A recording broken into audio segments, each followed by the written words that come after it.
बरसातों के बाद हमारे बेलपत्र के पौधे में अक्सर फंगस लग जाता है, पौधा सूखने लगता है या फिर पत्तियां अनायास ही छोटी मुरझाई हुई सी पीली सी पत्तियां निकल कर के आती हैं। ऐसे किस चीज़ का हम इस्तेमाल करें जिससे कि हमारे बेलपत्र का पौधा आने वाले टाइम में बहुत ही स्वस्थ रहे और पतझड़ में बेलपत्र जो है अपनी सारी पत्तियों को ना गिराए और पौधा स्वस्थ रहे। टिप नंबर 1 ये है कि बेलपत्र के पौधे को आप प्रॉपर सनलाइट में रखिए। ऐसी जगह पे रखिए जहाँ सुबह से शाम तक की धूप मिलती रहे। यदि धूप कम है आपके पौधे में तो इस बात का विशेष ध्यान रखिए कि आपके जो पौधे की मिट्टी है वो हमेशा गीली ना हो। यदि पौधे की मिट्टी हमेशा गीली रहेगी तो आपके पौधे पर फंगस ज़रूर लग जाएगा। बेलपत्र को पतझड़ में बचा कर रखने के लिए अभी से यदि आप ये 1-2 काम करेंगे तो बेलपत्र का पौधा सालों भर आपके यहाँ स्वस्थ रहेगा और पतझड़ में अपनी सारी पत्तियों को नहीं गिराएगा। दूसरी जो इम्पॉर्टेंट टिप है कि अपने पौधे के स्टेम को मोटा करने के लिए ऐसी कौन सी खाद दें और फंगस से बचाने के लिए कौन सी खाद दें। देखिए, एक चीज़ है जो बेलपत्र में सालों भर दिया जा सकता है और महीने में एक बार इसका इस्तेमाल करना है, वो है राख। राख का इस्तेमाल आप अपने बेलपत्र के पौधे पर अभी बरसातों के बाद यानी कि सितंबर के शुरू में कर दीजिए। तो पौधे पर यदि चींटियां लग रही हैं, मिलीबग्स है, फंगस का अटैक है, वो सब प्रॉब्लम एक साथ दूर हो जाएगी।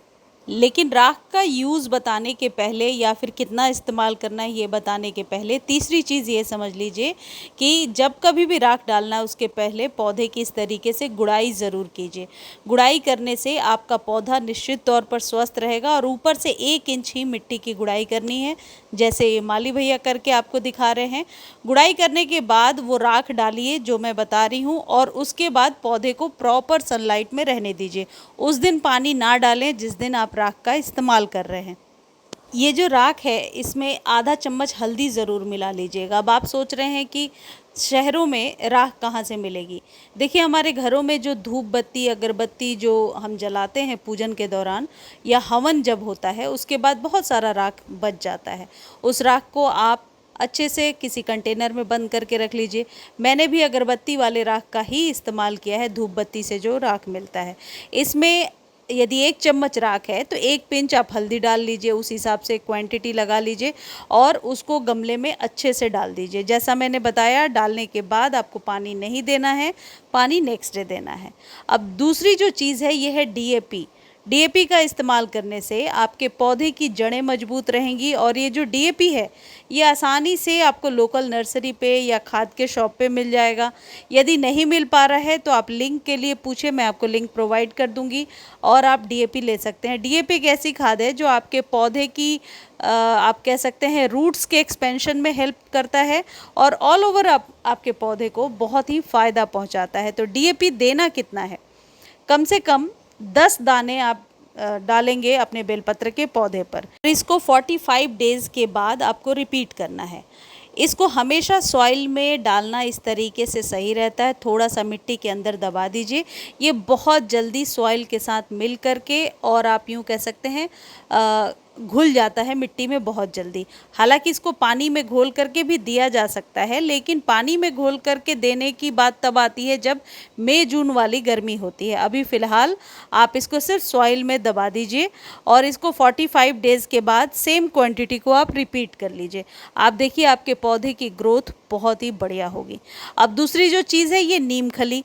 नीम खली यदि आप अपने पौधे पर देते हैं तो ये पौधे को स्ट्रॉन्ग रखता है। पतझड़ के टाइम में आपका पौधा अपनी सारी पत्तियों को गिराने के बाद भी मजबूती से खड़ा रहता है और बसंत के बाद नई नई पत्तियां आपके पौधे में आती हैं। नीम खली कितना देना है? 1 चम्मच दे दीजिए, बहुत है। नीम खली जो है ये सिर्फ आपके पौधे को फंगस से ही नहीं बचाता बल्कि कई तरीके के ऐसे आप कह सकते हैं पोषक तत्व हैं जो नीम खली में ही पाए जाते हैं और वो आपके परमानेंट वाले जो पौधे होते हैं उनके लिए बहुत ज़रूरी है। नीम खली एक ऐसी खाद है जो आसानी से सस्ती सी खाद है जो आपको मिल जाएगा किसी भी लोकल नर्सरी में या फिर आप लिंक मेरे से लेकर के मंगा भी सकते हैं, यूज़ कर सकते हैं। इन सब इतना करने के बाद नेक्स्ट डे आपको क्या करना है? पानी डाल देना है अपने पौधे पर। अब नेक्स्ट जो इम्पॉर्टेंट चीज़ है उसको ध्यान से समझ लीजिए। यदि बहुत कुछ खाद वगैरह आप दे रहे हैं फिर भी आपके पौधे में ग्रोथ ना के बराबर है, तो ऊपर से 1 इंच पकड़ करके पिंच कर दीजिए। जैसे ये पौधा आपको दिख रहा है, इसको ऊपर से यदि मैं 1 इंच कट करूं तो इस पर नई ब्रांच, तो पिंचिंग करने से आप अपने पौधे पर नई स्टेम्स भी ले पाएंगे, नई पत्तियां भी निकल पाएंगी। लेकिन पिंचिंग करने का ये सितंबर का ही मंथ है, इसके बाद आपको पिंचिंग नहीं करना है। सर्दियों में एक चीज़ का और ध्यान रखना है कि ओवर वाटर से अपने पौधे को बचाना है। यदि आपने अब तक अपने पौधे को रीपॉट नहीं किया है तो अब आपको रुक जाना चाहिए। अब आप फ़ेब में, जब पतझड़ के बाद वापस इस पौधे पर नई पत्तियां आएंगी, उस समय आप रीपॉट करेंगे। अभी रीपॉट करने से हो सकता है कि पौधा सूखने लगे। इस बात का ध्यान रखिए, जब भी पानी देना है अपने पौधे की पत्तियों को अच्छे से वॉश करते हुए पानी दीजिए। मुझे उम्मीद है ये वीडियो आपके लिए बहुत हेल्पफुल रही होगी। धन्यवाद।